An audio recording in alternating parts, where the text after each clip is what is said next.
it's always fun coming home. But this is special for me. This exit right over here, either 111th or 115th, depending on what was going on that day, I took that just about every day for about 3 years. Drove by this site every day on my way to Holy Rosary Church, where my first office of my first job in Chicago was, right across from the park. This was Mendel then.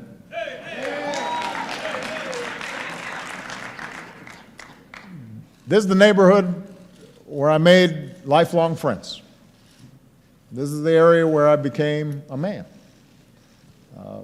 I learned so much about love and work and loyalty and friendship.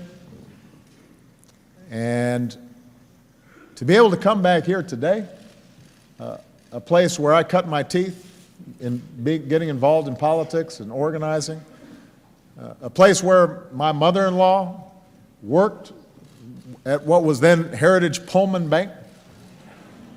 That means a lot. The only difference is back then, in weather like this, I had to shovel out my own car and chip off my own ice and try to warm up the car and stay warm, because the car didn't heat up real well, and I had a pretty raggedy coat. So I travel here with a little more comfort, better transportation. But it sure brings back a lot of good memories. But I'm not here just to reminisce. Yes. I'm here because next year is the 100th birthday of the National Park Service. For a century, rangers and interpreters and volunteers and visitors have kept alive what the writer Wallace Stegner once called the best idea we ever had. Our belief that the country's most special places should belong not just to the rich, not just to the powerful, but belong to everybody. Not just now, but for all time. Conservation is a truly American idea. The naturalists and industrialists and politicians who dreamt up our system of public lands and waters did so in the hope that by keeping these places, these special places, in trust, places of incomparable beauty, places where our history was written, then future generations would value those places the same way as we did. It would teach us about ourselves and keep us grounded and keep us connected to what it means to be American. And it's one of our responsibilities as Americans to protect this inheritance and to strengthen it for the future. And that's why I've used my authority to set aside more public lands and waters than any president in history.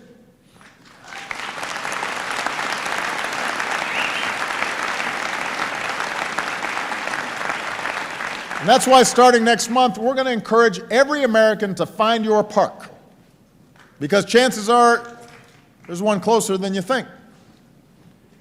And that's why starting this fall, we're going to help a new generation of Americans experience our God-given grandeur by giving every fourth grader in America what we're calling an Every Kid in a Park Pass.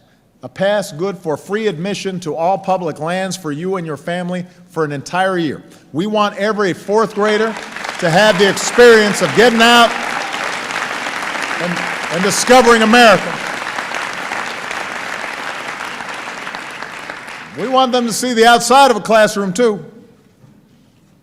See all the places that make America great. Put down the smartphone for a second. Put away the video games. Breathe in some fresh air and see this incredible bounty that's been given to us. No matter who you are, no matter where you live, our parks and our monuments, our lands, our waters, these places are the birthright of all Americans. And today, right here in Chicago, I'm using my powers as president to announce America's 3 newest national monuments, places that reflect our national history and our national heritage. Now, first, we're announcing a new park in my home state, before I was adopted by Illinois, my home state of Hawaii. And the Hana Oliole was once an internment camp for Japanese Americans during World War II. Going forward, it's going to be a monument to a painful part of our history so that we don't repeat the mistakes of the past. Then there's Browns Canyon, Colorado, which is an outdoor paradise with world-class fishing, rafting, hiking, wildlife. And from now on, it will be protected so that future generations can enjoy this land without threatening the things that make it so special. And there's a reason why we're here on the south side, right next to the neighborhood known as Pullman. It's not as warm as it is in Hawaii, and the views aren't as spectacular as in Colorado. But what makes Pullman special is the role it's played in our history. And the mayor talked a little bit about this. This place has been a milestone in our journey toward a more perfect union. More than 150 years ago, a carpenter named George Pullman moved to Chicago from New York. And he didn't start out with much, but he built his railway car company into one of the largest of its day. And as part of his empire, he built an entire town from scratch. George Pullman wasn't just the namesake of the place where his workers lived. He was also their boss and their landlord and their mayor and their superintendent and their sheriff. Now, Pullman lived out America's promise, an extraordinary entrepreneur. He lived out the notion that each of us deserves the chance to transcend circumstances of our birth and make of our lives what we will. But for all his success, Mr. Pullman and the other tycoons of that period, the Gilded Age, they weren't always that keen about making sure their workers were able to live out the same promise. So in 1893, a recession struck America. Pullman slashed his workers' pay. Some saw their wages fall dramatically. Pullman didn't take a pay cut himself, and he didn't lower the rents in his company town. So his workers organized for better pay and better working and living conditions. A strike started here in Pullman, and it spread across the country. Federal troops were called to restore order, and in the end, more than 30 workers were killed. Eventually, they returned to their jobs. But the idea they had sparked, the idea of organizing and collectively bargaining, couldn't be silenced. Could not be silenced. And so, just 6 days after the strike ended, an act of Congress established Labor Day, a day to honor working men and women of America. And gradually our country would add protections that we now take for granted.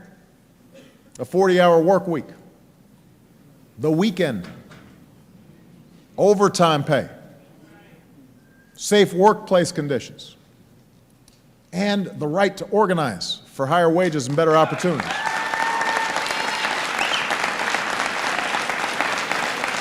So this site is at the heart of what would become America's labor movement. And as a consequence, at the heart of what would become America's middle class. And bit by bit, we expanded this country's promise to more Americans, but too many still lived on the margins of that dream. The white workers who built Pullman's rail cars won new rights. But those rights were not extended to the black porters who worked on these cars, the former slaves and sons and grandsons who made beds and carried luggage and folded sheets and shined shoes. And they worked as many as 20 hours a day on less than 3 hours sleep just for a couple dollars a day. Porters who asked for a living wage, porters who asked for better hours or better working conditions were told they were lucky to have a job at all. If they continued to demand better conditions, they were fired. It seemed hopeless to try and change the status quo. But a few brave men and women saw things differently. And one summer night in 1925, porters packed a hall in Harlem. And a young man there named A. Philip Randolph led the meeting.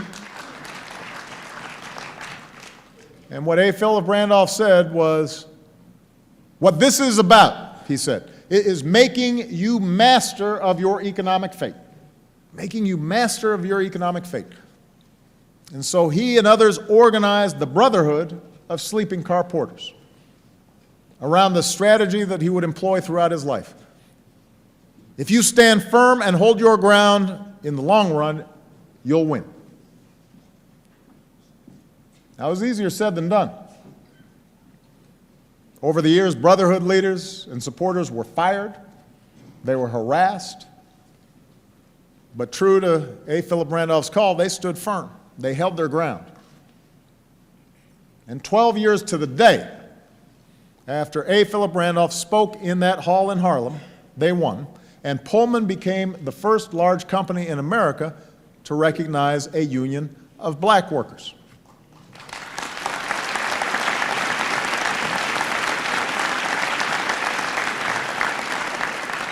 And this was one of the first great victories in what would become the civil rights movement. It wouldn't be the last victory. It was his union that allowed A. Philip Randolph to pressure President Roosevelt to desegregate the defense industry. It was those Pullman porters who gave the base by which A. Philip Randolph could convince President Truman to desegregate the armed forces. It was those porters who helped lead the Montgomery bus boycott, who were the central organizers of the March on Washington.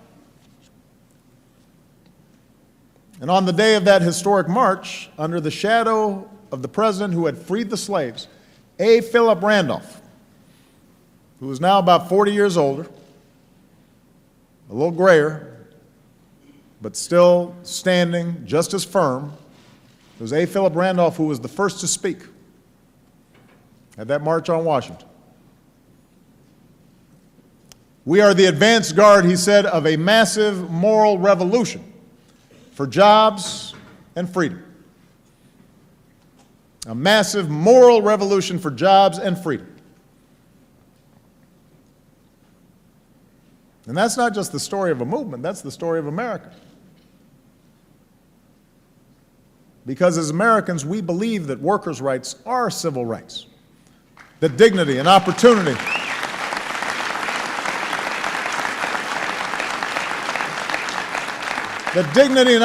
aren't just gifts to be handed down by a generous government or by a generous employer, they are rights given by God, as undeniable and worth protecting as the Grand Canyon or the Great Smoky Mountains.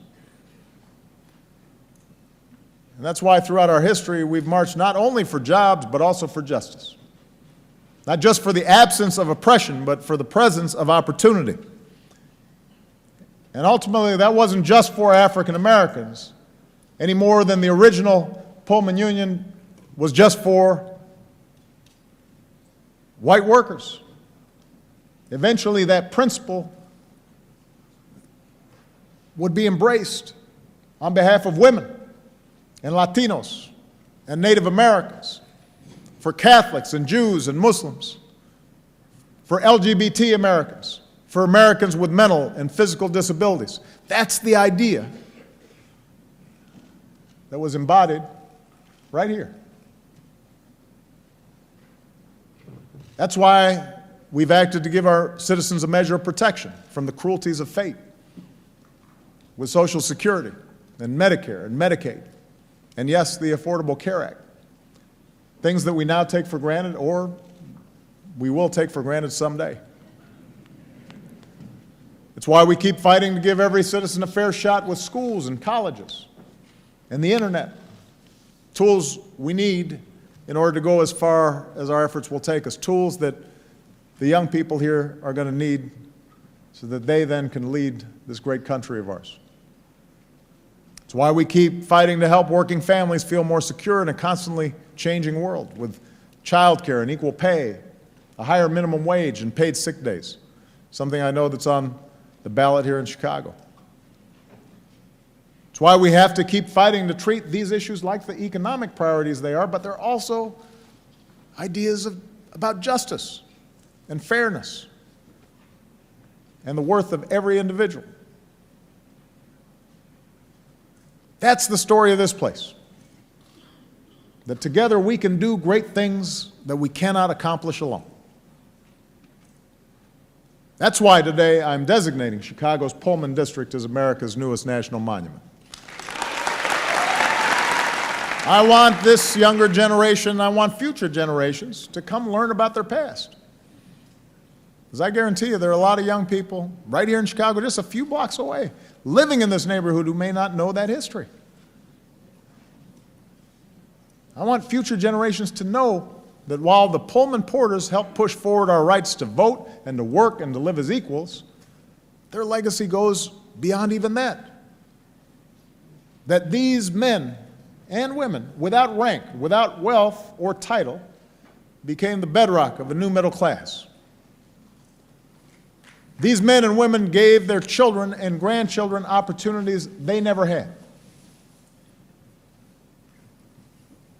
Here in Chicago, one of those Porters' great-granddaughter had the chance to go to a great college and a great law school, and had the chance to work for the mayor, and had the chance to climb the ladder of success and serve as a leader in some of our city's most important institutions.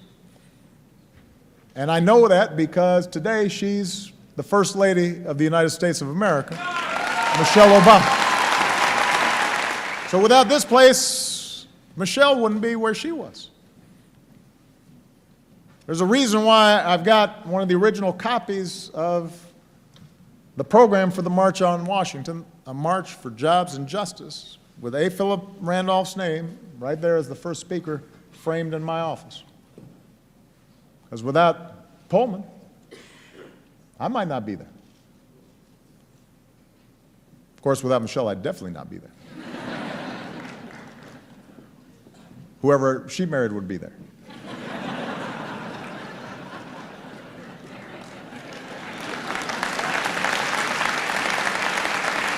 So to the young people here today, that's what I hope you take away from this place.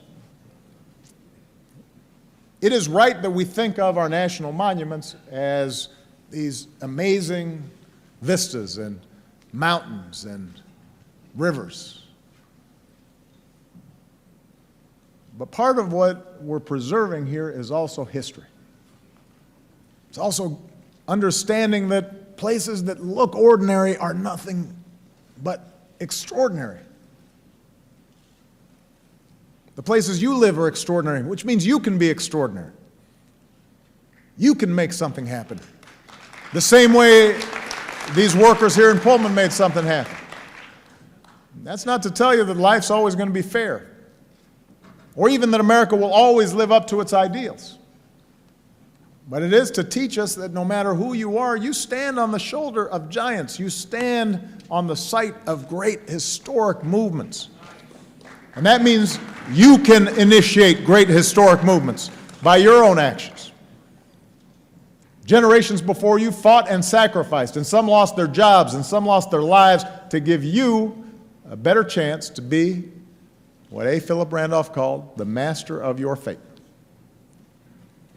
And I think all they'd ask for in return is that you take advantage of that. And when your time comes, you'll fight just as hard to give somebody else that chance. Because for all the progress that we've made, and we have made a lot of progress, our moral revolution is unfinished. And it's up to each of us to protect that promise of America and expand that promise of opportunity for all people. That long march has never been easy. This place, historic Pullman, teaches us we have to keep standing firm and together. That's the story of who we are. That's the story of our past. And I have no doubt that we will pass the torch from generation to generation so that it is the story of our future as well. So thank you, everybody. Thank you, Chicago. Thank you, Pullman. God bless you. God bless the United States of America.